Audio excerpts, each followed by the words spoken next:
Hi guys, I'm Sej. I'm Lindsay. Where did the idea for the Beat the Odds event come from? I think it was just a conversation that you and I had, wasn't it? Yeah. And we just decided one day that we'd put on an event and we'd have like about 10 exhibitors. Do you remember when we started? And we said, Nice small showcase. Yeah, we'll event. just have a little store, a little shop at the Highcross. We'll have about 10 exhibitors and it'll be lovely.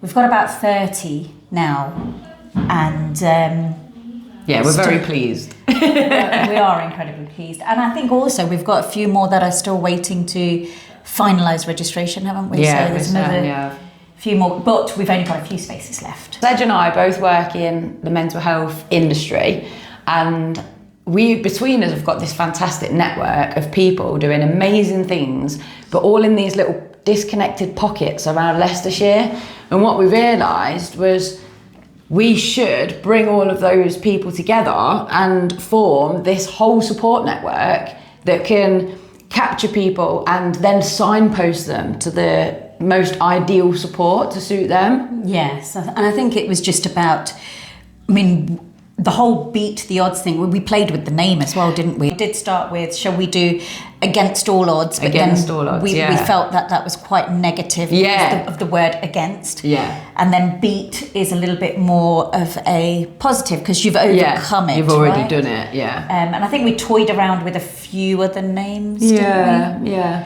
But it felt right though, didn't it? Because we already knew that the theme of the event was going to be this feeling of despite your barriers, despite your circumstances and situations, you can overcome those things. Yes. So the minute Beat the Odds kind of came out in one of the conversations, we were like, oh, that's it. Yeah, that's the vibe that we're trying to capture. Yeah, and I think it was the fact that we're trying to show it's not just mental health.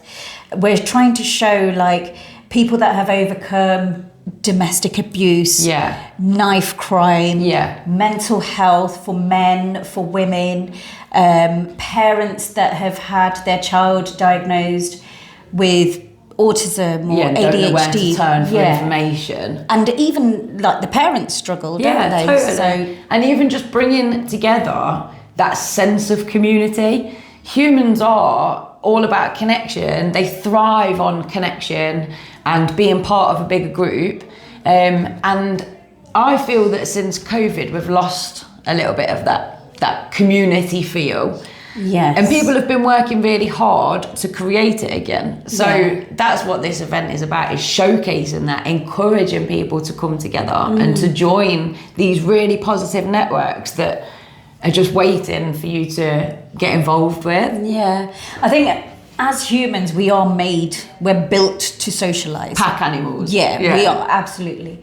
However, like you say, during the pandemic, everybody's working in silo, everybody's working from home. Yeah. You become so isolated. And I think a lot of people, I got quite busy over the pandemic. In fact, I coached you during the pandemic. Yeah, it was, And my mental health was absolutely a rock bottom. It's a time where people were struggling. They're all working independently. They're segregated from their families, and it was a really difficult time. But I think now we want to try and bring people back together. Yeah, I think that's the thing as well. A lot of things went online and then never really came back offline. That became the new norm. Yeah. So we lost a lot of those face-to-face connection opportunities. And people built up a fear of coming into contact with other humans, because of what they might catch or what they might pass on. And, those that feel more vulnerable have perhaps never really recovered from those restrictions. Yeah, I found that, so I've got a workshop that's coming up, and I find that there's a few people that are saying to me that they've got anxiety coming into the workshop setting, and can it be done online? But what I'm trying to do is bring people back together, and that's why I'm doing like classroom-based settings as opposed to online, because I want humanity to go back to how it used to be. And the thing is with anxiety, that feeling of anxiety around doing something new, going somewhere new, not knowing what to expect, that is normal. Yes. And it's there to kind of keep us safe and to protect us.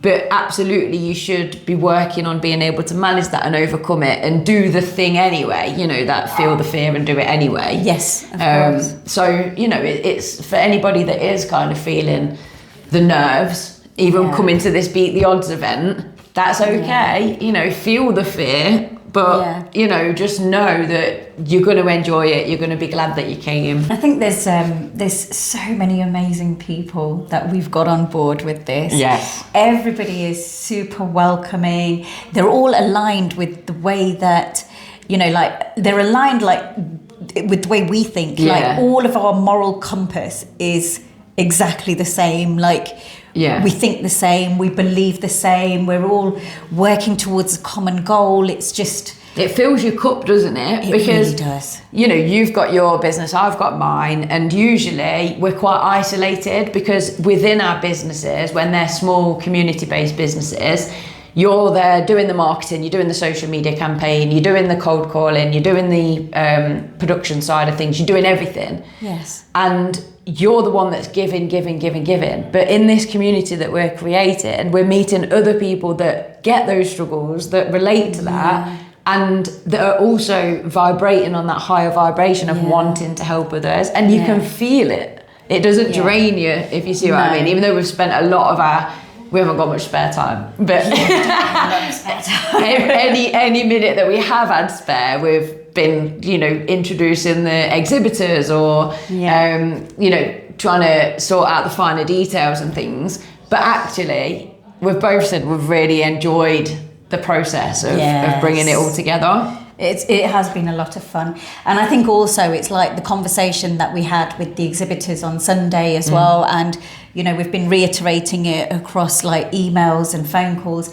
Like, we want everybody to enjoy this journey with us. Yeah. We want that all of the exhibitors are coming on board, and it's about mental health and well-being and neurodiversity. So, you know, we don't want people to feel stressed out whilst they're like, you know, on this journey of like being part of Beat the Odds. So it needs to be fun. It needs to be, you know, just chilled. Like, we're here for, you know, the support. And I've had that though. I'm just smiling to myself. I'm just thinking about the amount of times that, for example, we've done a community party, ADHD and autism friendly, an opportunity for the parents to get some information on neurodivergence. And it was the most stressful, you know, hard time, even though what you're trying to produce is something really positive, but in the background it is really hard work, isn't it? And I think because we've had experiences like that, it's made us even more aware to try and look after our exhibitors as well as, you know, we're trying to look after the local community by showcasing what everybody does, but we also want the exhibitors to feel supported. The biggest challenge is going to be getting the bus where we need it to be.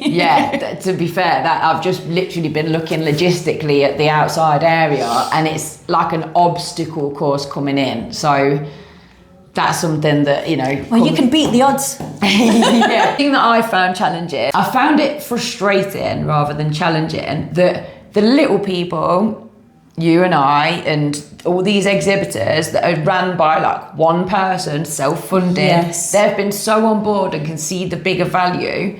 The businesses that we've approached are like, oh no, we can't afford to. I mean, it's a minimal amount that we've all invested so that we've got this pot of money to pay for things like, you know, promotional materials. Nothing's free when you're putting on a big event like this. But all the exhibitors have understood that and really want to contribute to their community. Yes. It's been much harder trying to find backing and support from people that are making an income. But that's how charity works, right? Because we believe in what we're doing. We really do. And we really believe in making a change and a difference. And, you know, we've both got our own stories why we're here. But ultimately, it's about creating this big vision and making it into something amazing. And it is going to be something amazing as well, isn't it? And I think also it's like, so this is why we're asking for people to sponsor the event as well. We are still on the lookout for sponsors. So if that's you, if you're a Leicester-based business and you want to align with something that is going to be huge, authentic exposure, as well as a real asset to the community. So, you know, it's real bragging rights, isn't it, for the companies that do help out with this.